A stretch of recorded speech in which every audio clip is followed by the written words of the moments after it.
Hello friends, எல்லோரும் நல்லா இருக்கீங்களா? பாருங்கள், 1 kg சிக்கன் பிரியாணி ஈஸியாக பேச்சுலர்ஸ் கூட செய்யலாங்க. அது மாதிரி செஞ்சுருக்குங்க. உங்களுக்கு யூஸ் ஆகும், அதனால் நான் போடலான்ட்டுங்க இந்த வீடியோ. பாருங்கள், 1 kg சிக்கன் வாங்கி வச்சுக்கிட்டேன். வெங்காயம் ஒரு அரை கிலோ இருக்கும், அரிஞ்சு வச்சுக்கிட்டேன். இஞ்சி பூண்டு பேஸ்ட்டு வந்து 200 கிராமு அரைச்சி வச்சுருக்கேங்க. பாருங்கள், முதல்ல எண்ணெய் ஊற்றிட்டு இந்த கரம் மசாலா பொருட்கள் போட்டு நல்லா வதக்கி விட்டுட்டு வெங்காயம் போட்டு நல்லா வதக்கினேன்.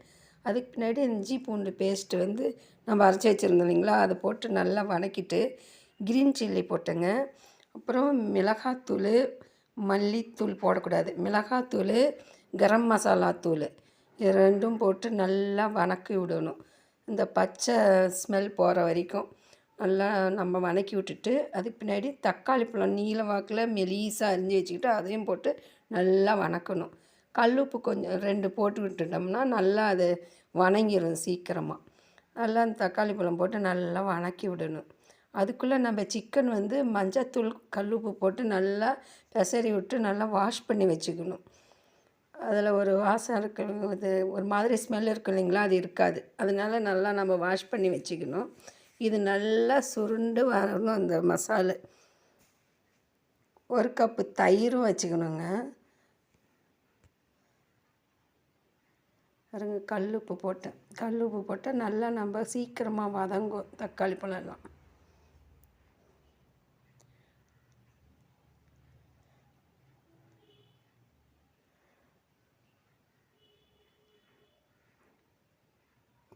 ஈஸியாக நாம் வீட்லேயே நம்ம செஞ்சு கொடுக்கலாங்க.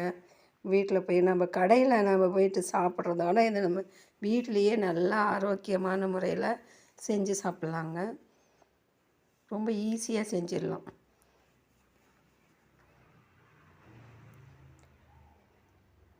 பாருங்கள், தயிர் 1 கப் வச்சுருந்தோம், அதை போட்டு நல்லா நம்ம கிளறி விட்டுறணும்.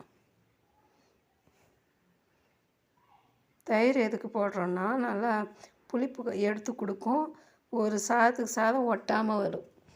எலுமிச்சம்பழமும் பாதி புளிஞ்சு போடணுங்க. அப்போ தான் அந்த சாதத்துக்கு சாதம் ஒட்டாமல் இருக்கும், நல்லாயிருக்கும். பிரியாணி பளபளன்னு இருக்கும். பாருங்கள், இப்போ நல்லா வதங்கிருச்சு, எண்ணெய் பிரிஞ்சு மேலே வந்துருச்சு. இப்போ வந்து நம்ம சிக்கன் நல்லா வாஷ் பண்ணி வச்சுருக்கோம் இல்லைங்களா, மஞ்சத்தூள் போட்டு அதை நல்லா நம்ம போட்டு நல்லா கிளறி விடணுங்க. எண்ணெய் நல்லா பிரிஞ்சு வந்துடுச்சு. அது வரைக்கும் நம்ம அந்த மசாலா பெரட்டி விட்டுட்டே இருக்கணும். அப்போ தான் நல்லாயிருக்கும். நம்ம எவ்வளோ வதக்குறோமோ அந்த அளவுக்கு டேஸ்ட்டு எடுத்து கொடுக்குங்க. பாருங்கள், நல்லா போட்டு பெரட்டி விடணும். சிக்கன் வந்து நல்லா அந்த மசாலுக்குள்ளே ஏறணும். மசாலா நல்லா ஏறி நல்லா ஒரு டேஸ்ட்டு கொடுக்கும். அப்போ தான் ஜூஸியாக இருக்கும்.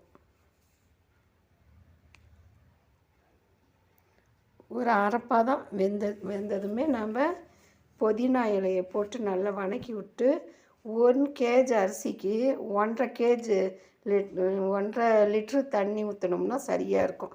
அளவு தண்ணி போட்டு நல்லா நம்ம இது போட்டு வச்சுட்டு தட்டு பாருங்கள், நல்லா எண்ணெயில் வதக்கணும். ஒரு 2-3 பீஸ் எடுத்து நான் வறுத்துக்கிட்டேங்க. அது கொஞ்சம் சைட் டிஷ்ஷாக நல்லா இருக்குன்ட்டு நல்லா கொதி வந்த பின்னாடி நம்ம அரிசி போட்டு கிளறி விட்டு மூட வேண்டியது தான், அவ்வளோதான். அதுக்குள்ளே தயிர் பச்சடியும் கொஞ்சம் செஞ்சு வச்சுக்கிட்டேன். பாருங்கள், கொஞ்சம் பச்சை மிளகாய், வெங்காயம், கொத்தமல்லி இலை எல்லாம் போட்டு அரிஞ்சிட்டு உப்பு போட்டு 2 மாதுளம்பழத்துக்கள் போட்டு நல்லா கிளறி விட்டு தயிர் ஊற்றி நம்ம கிளறி வச்சுக்கிட்டோங்க. அது சைட் டிஷ் நல்லாயிருக்கும்.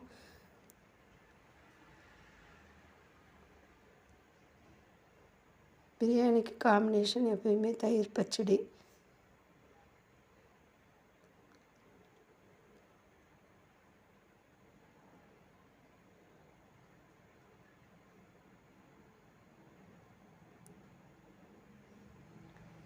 பாருங்க, நம்ம கிளறணும் இல்லைங்களா, அரிசி எல்லாம் சாதம் கரெக்டாக ஆயிடுச்சு. பாருங்கள், எல்லாம் கரெக்டாக வந்துருச்சுங்க.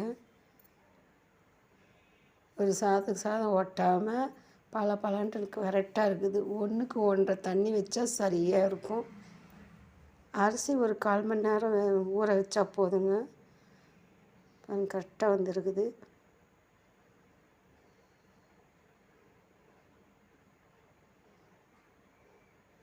சிக்கனும் அவ்வளோவா வேகலை, கரெக்டாக பதமாக இருக்குங்க.